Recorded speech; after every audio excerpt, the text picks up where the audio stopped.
L'enfer s'énerve quand les saints s'assemblent. Les démons commencent à trembler quand les saints s'assemblent. Quelque chose va se passer ici ce soir. Je dis, quelque chose va se passer ici ce soir. Allons dans Genèse 22. Nous allons lire, moi je vais lire à partir de King James. Peut-être tu as une autre version, mais moi je lis de King James parce que je suis vieux. Lisons à partir du 3e verset. Mais non, prenons le 2e parce que j'ai quelque chose à prendre là. Il dit, prends ton fils, ton unique que tu as, et va avec lui dans la montagne que je t'indiquerai. Offre-le en holocauste sur la montagne que je t'indiquerai. Abraham se leva de bon matin, sella son âne et prit avec lui les 2 jeunes serviteurs et son fils Isaac. Il fendit du bois pour l'holocauste et partit pour rendre à l'endroit que Dieu lui avait indiqué. Le 3e jour, Abraham leva les yeux, vit l'endroit de loin. Et alors il dit à ses serviteurs, vous restez ici avec l'âne, le jeune homme et moi, nous irons là-haut pour adorer, puis nous reviendrons auprès de vous. Abraham prit le bois pour l'holocauste, le chargea sur son fils Isaac et prit dans sa main le feu et le couteau. Ils marchèrent tous 2 ensemble. Alors Isaac adressa la parole à son père Abraham et dit, « Mon père !»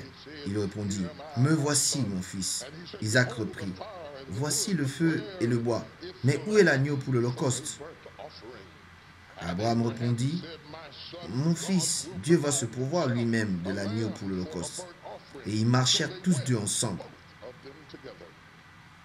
Lorsqu'ils furent arrivés à l'endroit que Dieu lui avait indiqué, Abraham y construisit l'autel et disposa le bois. Il ligota son fils Isaac et le mit sur l'autel par-dessus le bois.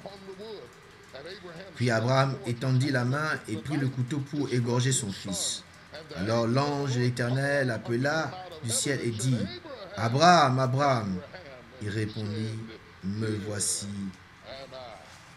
Je peux lui dire Amen. Restez debout alors que je vais avoir le privilège de prier avec vous. Mon sujet ce soir est, peux-tu m'écouter maintenant? Peux-tu m'écouter maintenant? Prions alors que nous sommes debout. L'Esprit de Dieu vivant, nous te remercions pour le privilège de t'invoquer et savons que tu nous écoutes. Bénis alors que nous brisons le pain de vie. Laisse que cela se multiplie comme 2 poissons et 5 pains, que nous puissions en avoir à l'excès pour vivre avec, pour aller à l'école demain avec, éduquer nos enfants avec, encourager les autres avec. Libère l'esprit de sagesse dans cette maison et que cela nous submerge ce soir. Que la bonté et la miséricorde nous atteignent ce soir. Au nom de Jésus, nous prions. Que quelqu'un crie Amen. Vous pouvez vous asseoir dans la présence du Seigneur. Vous savez, et j'ai grandi dans une église baptiste. J'ai passé mon enfance à l'église baptiste et après, je suis allé dans une église méthodiste, pentecôtiste. Ma mère était baptiste, mon père était méthodiste, ce qui fait que moi je suis baptiste, méthodiste et pentecôtiste. J'ai été à l'église presque toute ma vie. Si tu mentionnes ainsi, je peux te dire quel était le numéro de ce livre. J'ai été longtemps, j'ai vu beaucoup de choses aller et venir. Toutes sortes de personnes qui louent Dieu de différentes manières. Je suis éclectique et je peux varier. Je sais couler dans les différents courants. J'ai été dans beaucoup de lieux différents. J'ai vu beaucoup de choses. Il y a 2 différents groupes majeurs des croyants. Il y a des gens qui vont à l'église pour leur équilibre, pour la beauté, pour le parfum, pour l'atmosphère, pour l'ordre liturgique. Ils ne sentent pas nécessairement que quand ils parlent à Dieu, il entend et il intervient. Mais ils ont l'impression d'avoir une âme un peu attristée. Ils sont de bénéficier seulement de cette atmosphère. L'atmosphère, l'ambiance, n'est-ce pas, prend leur expérience. Lorsqu'ils viennent, ils viennent juste pour voir la splendeur de la maison de Dieu. Et ils prient, ils parlent à Dieu, mais ils ne croient pas vraiment ou pensent que Dieu intervient dans leurs affaires. Ils le voient seulement comme une puissance souveraine et ils voient comme si les gens qui vont aller chez les thérapeutes s'assoient sur le fauteuil et ils expérimentent le fait de pouvoir entendre comment est-ce qu'ils pensent, parler seulement de comment ils sentent, ce qu'ils ont traversé. Ils ne pensent pas nécessairement que Dieu ouvre sa bouche pour leur parler. C'est eux seulement qui parlent, ils ont le monologue et ils parlent et Dieu doit vraiment seulement écouter et il ne l'interrompt jamais et c'est seulement une conversation à un sens unique. Et de l'autre extrême, nous avons d'autres personnes que j'ai vues dans la vie qui vont, n'est-ce pas, dans un magasin, dans le marché, supermarché, il te dira tout ce que Dieu lui parle tout moment. Il dit, là il faut parquer. Il dit qu'il doit prendre les pop-corn pour aller au cinéma et regarder un film. Et il dit, n'est-ce pas, de faire tout. J'ai les paroles pour toi, pour toutes choses, pour les vêtements, pour les chaises. Je ne sais pas si vous avez déjà rencontré les gens comme ça, mais à Dallas, moi j'ai rencontré des gens comme ça à qui Dieu parle à tout moment. Et au sujet de toutes choses, Dieu parle à tout moment. Quelque part, entre les deux extrêmes, d'un périmètre et de l'autre audacieux où les gens parlent et ça devient comme un diarrhée de l'autre côté. Mais quelque part au milieu, il doit y avoir l'équilibre. Et nous devons parler à ce sujet. Parce que ce n'est pas important ce que nous disons vraiment à Dieu, mais comme si c'était plus important ce que Dieu nous dit. Nous passons beaucoup plus de temps à parler à Dieu, parler en langue, parler de plusieurs manières. Mais je me laisse même vous dire quelque chose. Les gens qui ont des problèmes de parler, généralement ont un problème de l'écoute. Si tu peux entendre bien, tu peux aussi bien parler. Peut-être nous ne sommes pas trop focalisés à ce que nous devons dire à Dieu, mais nous devons être focalisés plutôt à ce que Dieu peut nous dire. Après tout, dans le livre d'Apocalypse, il dit celui qui n'a la bouche puisse parler, mais il dit plutôt que celui qui a les oreilles pour entendre, qui entende ce que l'Esprit dit à l'Église. Mais nous devons, n'est-ce pas, à pratiquer et nous exercer à écouter parce que nous ne savons pas ce que nous pouvons attendre. Comment est-ce que la parole de Dieu, le son de la parole de Dieu, comment est-ce qu'il résonne? Peut-être il résonne comme un drum de basse, mais comment est-ce que nous écoutons quelque chose, mais nous ne savons pas exactement si c'est quoi. Mais le livre de Hébreux dit que nous avons aussi d'autres sens qui ne sont pas exercés. Nous avons, n'est-ce pas, nous avons aussi, n'est-ce pas, les autres sens en nous que la Bible dit que sont seulement exercés lorsque nous l'utilisons. La Bible parle aussi de l'oreille intérieure. En fait, on l'appelle l'oreille circoncis. Ce n'est pas l'oreille avec laquelle tu entends les gens, mais c'est l'oreille de l'âme. C'est cette voix, ce qu'ils appellent la petite voix calme. C'est au-delà de l'onction. Ma maman peut l'appeler, je ne sais pas comment on l'appelle, maman peut l'appeler cette petite chose-là. Des fois, ils te disent ne va pas là-bas. Ils te disent non, ils te parlent à ton esprit. Quelquefois, ils te disent attention, ou ils te disent sois calme. Cette voix intérieure qui parle. Mais il y a tellement beaucoup de bruit autour de nous qu'on n'entend pas ce que Dieu dit. Et comment est-ce que nous pouvons marcher avec Dieu que nous ne pouvons pas écouter? Nous devons l'écouter.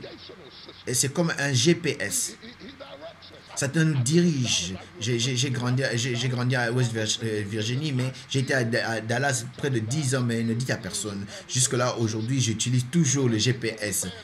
Et des fois, c'est mauvais quand je suis au téléphone et les gens savent que je suis à Dallas et ils entendent comment est-ce que le GPS me dit va là-bas et je le coupe directement pour que personne ne sache que j'ai été là-bas longtemps et je ne maîtrise toujours pas. Et il parle. Il parle comme un GPS qui est dans la voiture. Et c'est comme ça que Dieu veut aussi nous parler, comme un GPS qui est dans la voiture. Et ce que j'aime avec ce système, lorsque tu fais quelque chose mal et tu prends un mauvais détour, il te dit, il recalcule et il te dit tourne encore à gauche. Des fois, nous avons besoin que Dieu puisse nous dire quand nous avons fait un mauvais choix ou nous avons pris un mauvais retour pour que nous puissions recalibrer et nous retrouver sur là où il faut. Mais comment est-ce qu'il peut nous parler si nous prenons au téléphone, nous parlons à tout le monde au sujet de ce que nous traversons, qu'est-ce qui se passe avec nos enfants, dans nos maisons, dans nos mariages, et nous entendons la musique, nous avons toutes choses de Dieu, mais les gens parlent au sujet de Dieu, parlent et ils prêchent Dieu, mais dans toutes ces choses-là, mais si seulement Dieu nous dit, si seulement tu peux m'entendre parce que j'ai envie de te parler, j'ai envie de te parler, j'ai envie de te parler, j'ai envie de te montrer comment traverser, c'est la saison de ta vie. C'est le moment de ta destinée. C'est le danger que tu es en train de rencontrer. J'aimerais te faire passer comme cela. Si seulement tu peux entendre ce que l'Esprit est en train de dire à l'Église. Tu n'auras pas peur de qui que ce soit. Tu n'auras pas peur de l'affliction. Tu n'auras pas peur des circonstances. Après tout, et si Dieu est pour nous, qui peut être? Qui? Quelqu'un l'essaie avec moi, il dit qui? Ah, ça c'était bon. Il dit qui? Tu dois avoir cette audacité lorsque l'ennemi se lève contre toi. Tu te dis qui? Si Dieu est pour toi, qui peut être contre toi? Depuis que Abraham, en ce temps-là, était un ami intime à Dieu, maintenant, il l'emmène dans une expérience qui était, n'est-ce pas, il y a beaucoup de choses à dire dans Genèse 22, j'aimerais le dire, mais il y a beaucoup de choses. Mais, il y a les réflexions de Christ qui va au calvaire. C'est l'ombre de calvaire. Dire que la montagne, c'est rempli de beaucoup de métaphores. Je vais éviter cela parce que particulièrement aller dans un autre problème qui est important mais qui est mentionné, si vous le permettrez. Parce que Dieu dit, Abraham, prends ton fils unique, ton fils que tu unique. Prends ton fils unique comme Christ est le fils unique de Dieu et prends-le dans la montagne que je t'indiquerai. Mais c'est ici le problème que j'ai avec Dieu. Je suis quelqu'un qui aime les détails. Si tu veux me donner une direction, ne me donne pas une direction comme un villageois. Vous savez, si tu vas là-bas dans cette tranchée-là, est-ce que tu prends à gauche, tu descends là, et là tu traverses et tu descends un peu. Lorsque tu vas avancer un peu, tu tournes à gauche, et là tu verras. J'aime pas ce genre de façon d'explication. J'aime quelque chose de spécifique. Tu me dis, tu vas traverser 3 feux rouges, et lorsque tu vas arriver là, tu prends la gauche, et après tu passeras et prends droite, et tu vas 5 jonctions, et dis-moi à gauche, dis-moi directement. Mais le problème avec Dieu, c'est que Dieu n'est pas dans les affaires de nous donner tout directement, tout. Il ne te donne pas tous les détails directement pour que tu puisses t'appuyer, parce qu'après tout, c'est lui qui a déjà dit que nous devons marcher par foi et non par la vue. Est-ce que tu as beaucoup de faits? Tu n'auras pas beaucoup de foi. Et Dieu dit à ces hommes il dit que cet enfant qu'il a attendu toute sa vie, il lui dit maintenant, prends-le dans quelque part où tu le sauras lorsque tu vas arriver là-bas. Et je te dirai ce que tu vas faire avec. Moi, je n'aime pas ça. Être un homme ou un mari, c'est difficile de revenir à ta maison et parler à ta femme, parce que les femmes aiment les détails. Ah oui, les femmes aiment les détails. Vous savez que lorsque les gens viennent ici, vous donnez beaucoup trop d'informations, les femmes. Oui, vous savez, la circulation était difficile. Oh, je suis allé là chez Hélène. La maman de Hélène est malade. Et je devais, n'est-ce pas, je lui ai parlé à ma soeur et je devais prendre quelques haricots. Ça m'a pris 25 minutes. Je ne t'ai pas demandé. Je vais tout simplement savoir qu'est-ce qu'il y a pour le dîner. Et qu'est-ce que vous pouvez imaginer? Monsieur Abraham rentre à la maison. Madame Abraham me dit,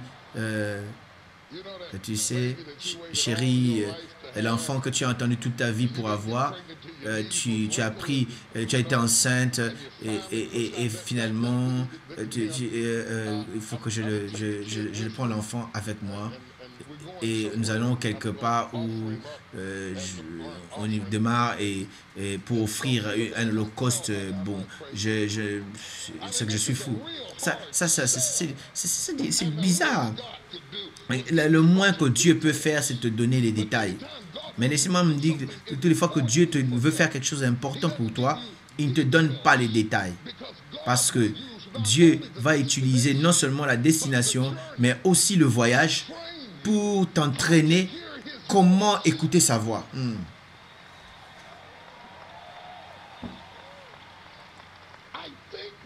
Je crois que nous prions mal. Nous prions par rapport à là où nous voulons aller. Mais l'expérience avec Dieu réellement n'est pas par rapport à là où tu veux aller, mais c'est ce que tu apprends pendant que tu cherches à aller là-bas. Est-ce que quelqu'un peut dire Amen à cela? Je peux prendre tout pour, je peux passer tout pour ce que j'ai appris le long du chemin. Je dis, prends ton unique, ton enfant et amène-le dans l'endroit où moi je te dirai, je t'indiquerai. Et il utilise le test afin de pouvoir entraîner l'oreille d'Abraham pour entendre sa voix pendant la pression. Dieu peut utiliser tes tests pour entraîner ton oreille à écouter sa voix, même dans la pression. Et tu dis, Seigneur, je ne comprends pas comment est-ce que je vais traverser, je vais arriver de l'autre côté. Je ne sais pas comment est-ce que je vais payer ceci. Je ne sais pas comment est-ce que ça va arriver cette histoire. Seigneur,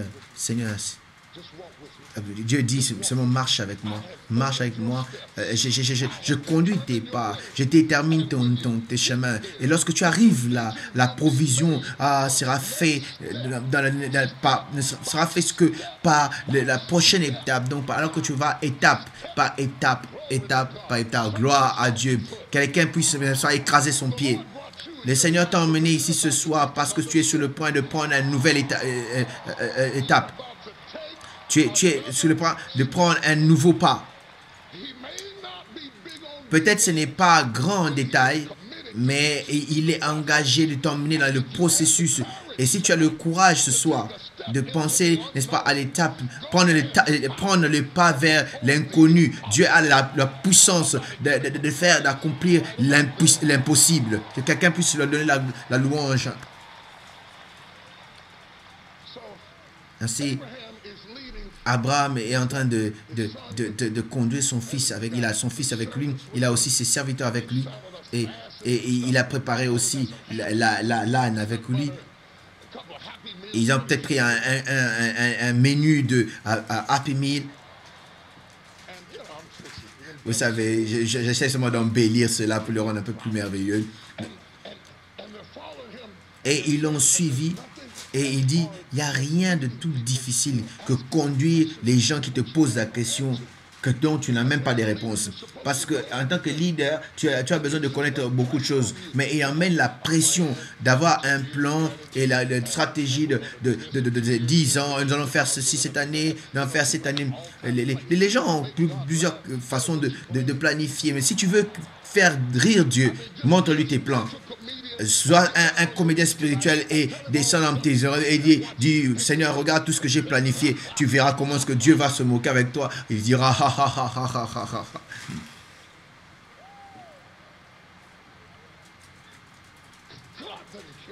Dieu ne tient pas compte de ce que tu planifies. Il n'a pas planifié le monde, il n'a pas créé le monde dans ce que tu as planifié. Il n'a pas demandé à ce que la Terre puisse tourner sur ce que tu as planifié. Il n'a pas demandé à ce que les galaxies puissent apparaître. Il a des stratégies. Il faut même qu'il puisse, avant même qu'il puisse mettre les fondations du monde, il savait tout. La Bible dit l'Éternel est tempté, sa parole est là. Dieu a un plan vraiment déjà avant même que tu puisses faire la première étape, le premier pas. Toi, tu découvres, mais lui ne découvre pas ce qu'il est capable de faire. C'est toi qui découvres. Il savait qu'il était Dieu avant même que quelqu'un puisse dire qu'il puisse être Dieu. Il savait qu'il était capable. Il savait qu'il était capable. Il faut même qu'il y ait quelqu'un pour lui dire que il était capable. Il savait qu'il était, même le guérisseur avant même qu'il y ait une première maladie. Il savait qu'il pouvait pouvoir même avant que les premiers problèmes ne puissent, n'est-ce pas, faire sortir sa tête. Il était Dieu par lui-même. Amen. Oh mon Dieu, quelqu'un prend environ 10 secondes et donne-lui une louange folle en ce lieu.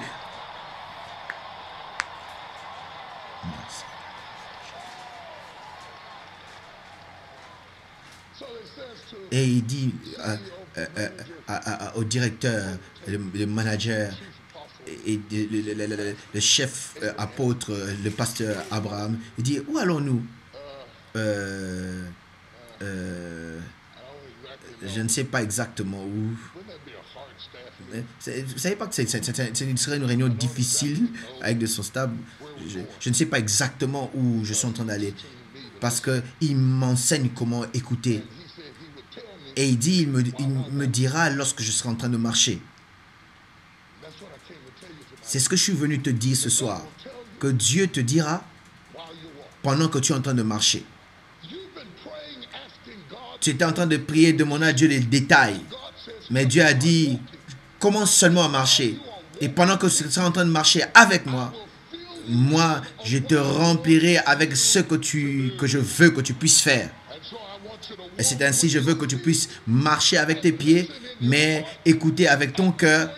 Et avant même que tu puisses prendre les pas prochains, je te donnerai le commandement prochain. Si tu veux faire quelque chose encore, je te donnerai encore le prochain commandement. Jusqu'à ce que je ne puisse te dire quelque chose à faire, fais ce que je te demande d'abord à faire avant.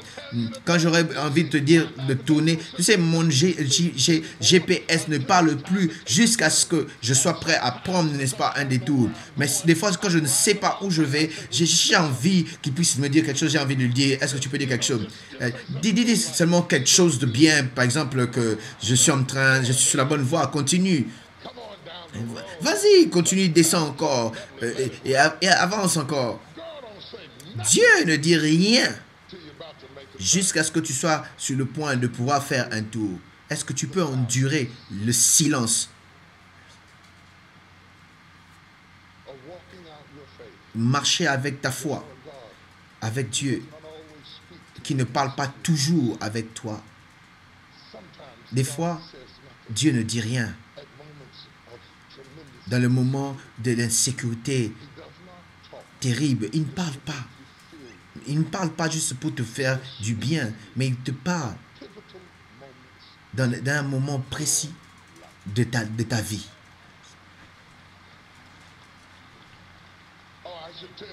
Je dois vous dire, votre pasteur est le sourieur national, mais moi je suis le transpireur national. Voilà pourquoi lui il devait sourire, parce que moi je devais transpirer aujourd'hui. Je vais vous envoyer ma cravate comme un souvenir.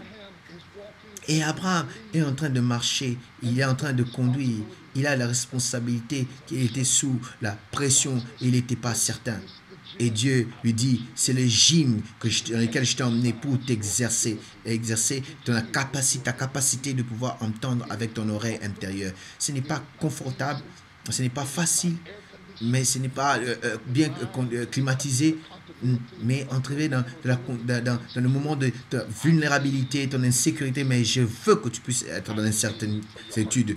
Oui, je veux que ton cœur puisse battre comme cela. Oui, je le fais exprès que tu puisses me faire confiance, que j'ai envie de te d'emmener là où tes amis ne peuvent pas t'emmener, ta famille ne peut pas t'emmener. Je te mettrai, n'est-ce pas, en dehors de tous ceux qui sont en train de te soutenir, parce que je veux que tu puisses avoir une expérience avec moi. Leur voix est tellement forte dans tes oreilles. J'ai envie que tu puisses entendre ce que l'Esprit est en train de dire à l'Église. Mon Dieu, j'étais à moi-même. J'ai attendu 10 ans pour t'avoir toi-même. Maintenant, je vais te montrer que c'était moi qui étais en train de prendre soin de toi. C'était moi qui étais en train de te bénir. C'était moi qui étais en train de te nourrir. J'étais en train de moi de pouvoir pour toi. C'était moi qui étais en train de prendre soin de toi. C'était moi. Tout le temps, c'était moi.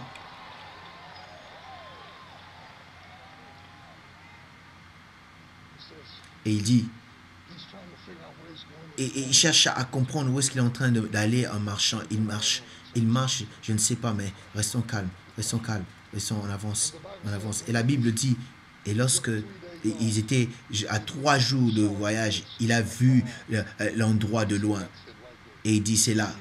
Mais comment est-ce que tu sais? Je ne sais pas, mais je sais. Je ne sais pas, mais je sais. Je sais là avec ma connaissance que ma connaissance sait, c'est que il sait, et lorsque ma connaissance sait, c'est que ça, et je sais que c'est la chose qu'il faut. C'est elle la femme que je suis supposé épouser. Ça, c'est la femme que je suis sur le point à travailler. Ça, c'est la carrière que je dois commencer. Ça, c'est la place là où je suis supposé bâtir une maison. Ça, c'est la place où je devrais aller. Je ne sais pas comment te le dire, mais je le sais, et parce que je le sais, que je le sais, que je le sais, et dans ma connaissance, dans mon esprit, dans mon cœur, je le sais, parce que ceux qui sont conduits par l'Esprit de Dieu sont appelés en fils de Dieu. Oh mon Dieu, y a-t-il quelqu'un, fils de Dieu dans cette maison? Hallelujah.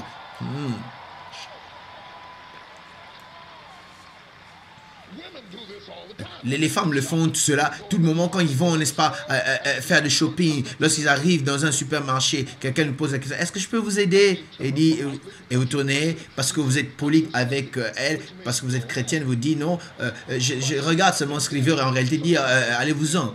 Et dit, quelle est votre taille? Et vous dites, je vous ai dit, je suis seulement en train de regarder. Et elle vient encore et dit, quelle est la paire de chaussures que vous cherchez? Mais vous leur lui dites que je ne sais pas, mais je le saurai quand je le verrai. Je le saurai quand je le verrai. Tu as dit à ton enfant que ce copain-là n'était pas le bon. Tu ne sais pas qui est celui qu'il faut, mais tu sais qui n'est pas celui qui n'est pas. Tu peux me parler. Tu ne peux pas le prouver, tu ne peux pas l'expliquer. Tu n'as rien contre là, mais tu sais que ce garçon-là n'est pas la bonne personne pour ta fille.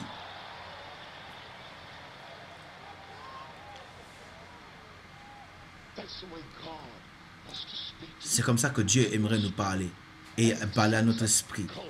Et il prépare des calamités. Il prépare des calamités comme une opportunité afin de t'entraîner dans le gymnase, de prendre ton oreille intérieure et l'emmener dans la crise. La crise est juste un test. Ce n'est pas un problème. Ce n'est pas un problème, c'est plutôt un gym. C'est un lieu d'entraînement. C'est un lieu où tu travailles et tu crois que c'était un problème. Mais Dieu t'a donné le problème parce qu'il voulait que tu puisses apprendre comment est-ce que tu peux le faire confiance dans le lieu sombre. Oh mon Dieu, je sens comme si je parle à quelqu'un. Je ne sais pas qui est cette personne.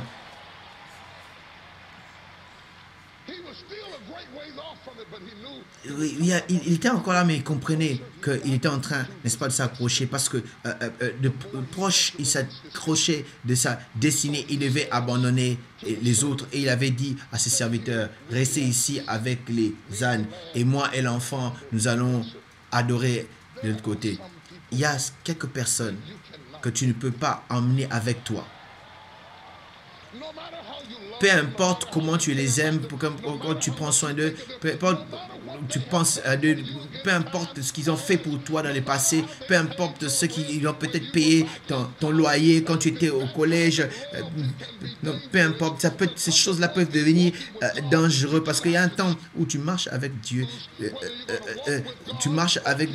et c'est pas bien de garder compagnie avec des gens et franchement il y a des gens que tu as besoin de faire.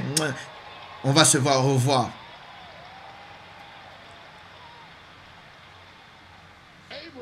Abraham a dit à ses serviteurs de rester avec les ânes. Oh.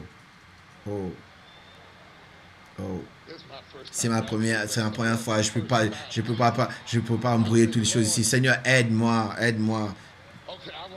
Oui, je vais pas utiliser la version King James. Je vais utiliser NIV, je dirais. Reste avec les ânes. Reste avec les ânes. Et avec les anneaux. Restez avec les mulets, les ânes. La dédicace demande la séparation. Tu ne peux pas avoir une dédication sans la séparation. Et si ta foi ne t'emmène pas dans un lieu de séparation, c'est comme ça que ta vie ne sera pas un lieu de consécration. Et il dit maintenant, c'est le lieu. Et je vous laisse ici derrière. Et moi et le garçon, nous allons aller pour adorer. Maintenant, il parle à son fils. Vous savez, le plus proche que tu t'approches de Dieu, et la foule commencera à diminuer aussi dans ta vie. Plus tu t'approches de ta destinée, plus la foule commence à devenir petite. Et Dieu a appelé Abraham tout seul. Et Jacob était resté seul et Dieu. Et Paul a écrit l'épître dans la prison. Ne continue pas à combattre le fait d'être seul. Parce que Dieu peut te murmurer que lorsque tu es seul. Il va te parler lorsque tu es dans la cave. Il va te parler lorsque tu es seul. Ouais. Et l'enfant va poser, n'est-ce pas, à papa et dit, papa, excuse-moi, je ne sais pas si tu comprends. Tu as tout, tu as le bois. Nous avons fait déjà ce voyage. Nous savons que nous devons avoir un agneau. Mais excuse-moi, papa, est-ce que tu n'as pas oublié quelque chose? Est-ce que tu n'as pas oublié l'agneau? Où est le sacrifice? Et Abraham dit, Dieu lui-même va se pourvoir le sacrifice. Et en d'autres manières, pour dire que je suis venu tellement très loin par ma foi, mais je ne peux pas avorter ma vision parce que ma destinée est en train de m'appeler. Oui, j'ai la volonté de marcher avec Dieu comme j'ai commencé. Et je fais confiance parce que lorsque j'aurai besoin de cela, il va pouvoir. Oh mon Dieu. Et Abraham et le garçon sont allés à la montagne. Et ensemble, il a mis maintenant le bois. Vous savez, ça c'est l'Holocauste. L'Holocauste, c'est pas beau à voir. Il faut le lier. Il faut le lier et mettre sur le bois. Et l'animal sera tué. Et le sang va être coupé. Et la chair va être brûlée. Et il a pris et a lié son fils, il a ligoté le seul et l'unique sur l'autel comme un agneau. Voici, c'est l'agneau.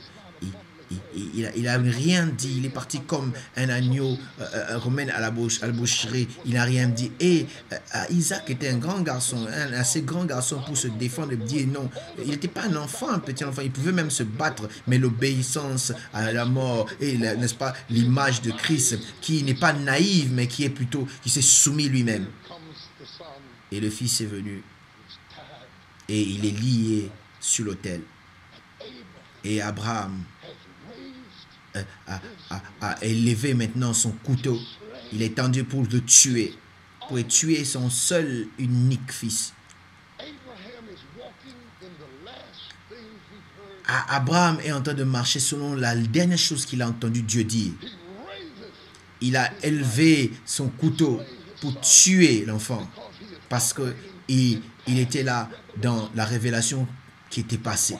Le problème avec l'Église aujourd'hui, des fois nous avons tellement beaucoup de choses, beaucoup d'Églises qui marchent avec une révélation passée. Ce n'est pas que Dieu n'a pas dit ça, Dieu a dit ça. Mais l'homme ne vivra pas du pain seulement, mais de toute parole qui sort de la bouche de Dieu. Ta domination te dit que dis-moi la dernière fois que tu as entendu Dieu parler. Qu'est-ce qu'il dit maintenant? Parce que si nous ne recevons pas la parole qui dit maintenant avec Dieu et nous marchons avec ce que Dieu avait dit et non par rapport à ce que Dieu dit, nous allons tuer notre futur. Nous ne devons pas seulement écouter le voyage, la voix de notre passé. Et Abraham a élevé le couteau et Dieu a parlé du ciel et dit Abraham, Abraham. Non, calme-toi, garde ta main. Si Abraham imaginez si Abraham ne pouvait pas entendre ce que Dieu dit, il allait tuer son seul fils parce qu'il était incapable d'écouter la parole sortant de la bouche de Dieu. Ne tue pas ton rêve parce que tu es devenu sourd par rapport à la voix de Dieu.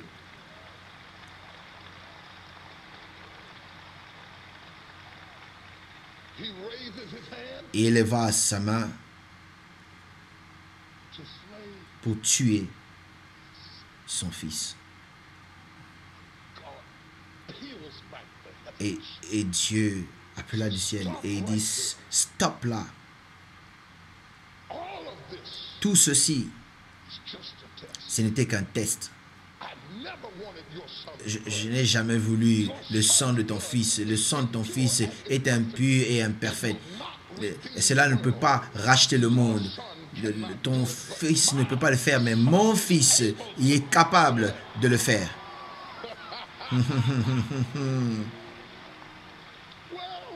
Ok. Alors pourquoi tu m'as amené dans tout ceci si tu ne voulais même pas ce que tu as demandé? Il dit, ne panique pas. Ce n'était qu'un test. Tu penses que ce que tu traverses est au sujet de ce que tu traverses? Non, ce n'est pas ça. Tu penses que le problème que tu rencontres est le problème? Ce n'est pas ça le problème. C'est seulement un exercice, un équipement d'exercice que Dieu utilise pour te fortifier ou fortifier l'habilité de pouvoir l'écouter pendant que tu es dans la pression. Ce n'est pas par force ni par puissance, mais c'est par mon esprit, dit l'Éternel. Ne blaguez pas avec moi. Ne blague pas avec moi, je veux le dire ce soir. Faites-moi une faveur. Touche quelqu'un que tu peux toucher. Dis-lui quelque chose est sur le point d'arriver. Quelque chose est sur le point d'arriver. Quelque chose est sur le point d'arriver. Oh Jésus.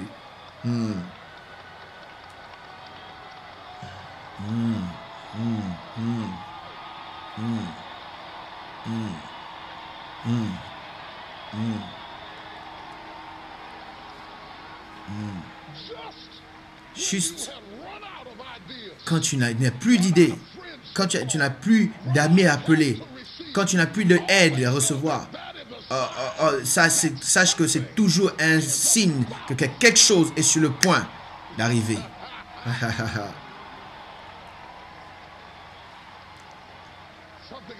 Quelque chose est sur le point d'arriver. Et il a enlevé sa main. Il a, n'est-ce pas, pris et Dieu lui dit, stop-le maintenant. Tout ce que je t'ai fait traverser, ce n'était qu'un test. Je n'ai pas besoin de ton fils. Je veux seulement ton oreille. Je veux savoir que je peux t'interrompre. Je veux savoir que je peux changer ta direction. Je veux savoir que je peux entrer dans tes affaires que tu as planifiées. Je veux savoir que je peux si je te prends, je te fais traverser quelque chose, tu seras sensible à toutes les paroles qui sortent de ma bouche. Et il dit, si tu m'obéis, je te montrerai. Regarde derrière toi, regarde derrière toi. Il y a un bélier qui est lié dans ses corps. Je dois m'arrêter ici, mais j'ai quelque chose à dire. Si tu étudiais bien les béliers, tu comprendrais que les béliers ne montent même pas les collines ou les montagnes. Il peut passer contre sa nature d'aller en haut de la montagne. Mais lorsque Abraham était en train de monter d'un côté, mais aussi le bélier montait aussi de l'autre côté, et jusqu'à ce qu'il arrive au-dessus.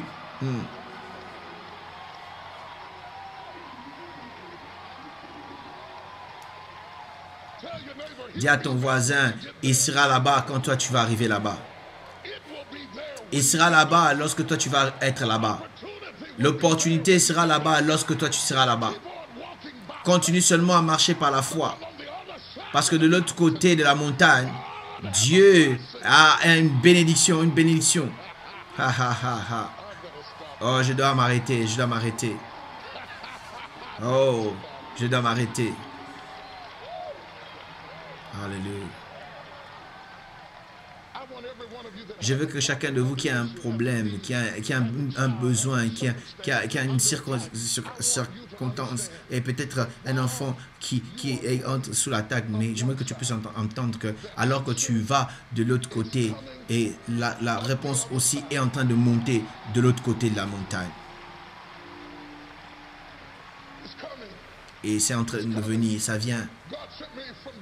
Dieu m'a envoyé de Dallas jusqu'ici à Houston à dire à quelqu'un, oh, regarde seulement derrière toi, tu verras la réponse. La réponse est en train de venir vers toi.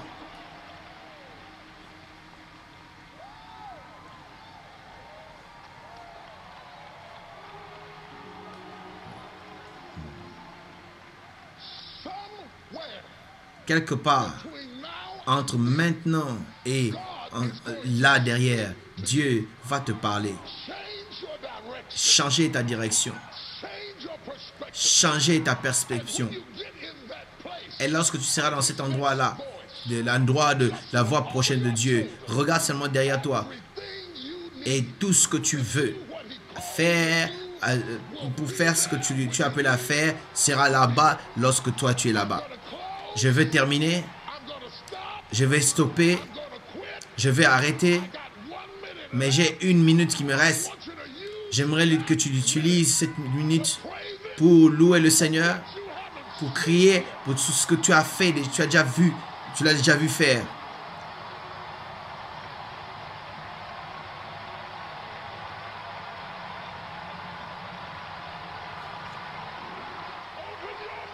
Ouvre ta bouche et loue-le.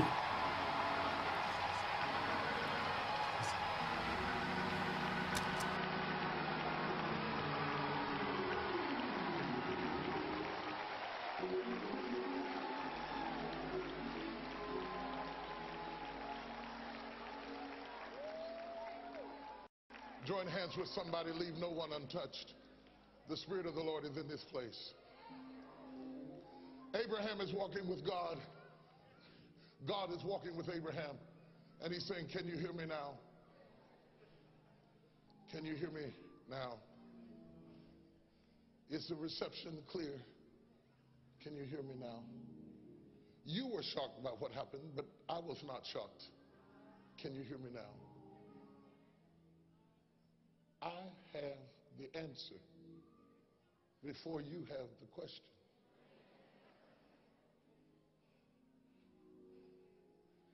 I never wanted you to suffer. Never wanted you to cry. Never wanted you to worry. I never wanted you to get upset or lose your way. I just wanted you to listen. To listen for me.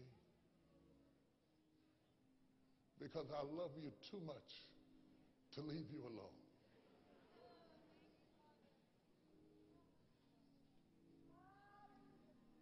And I don't know who I'm sent here for.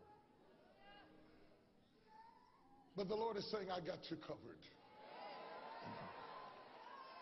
I have you covered.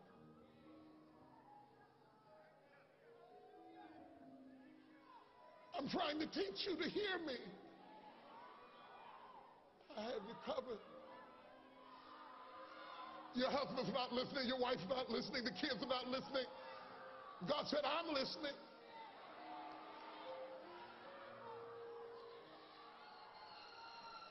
Can you hear me now? Can you hear me now? My mother was dying of Alzheimer's. God said, can you hear me now? I watch her brain peel away slice by slice, layer by layer. Can you hear me now? Going through a dark place in my life, he says, can you hear me now? Then he took me out and blessed me, took me way to a mountain of success opportunities I couldn't imagine that could happen to a little boy from the Clay Hills of West Virginia. And he took me well, entertained by kings and presidents. And he said, can you hear me now? Will you listen down low? Will you listen up high? Will you listen broke?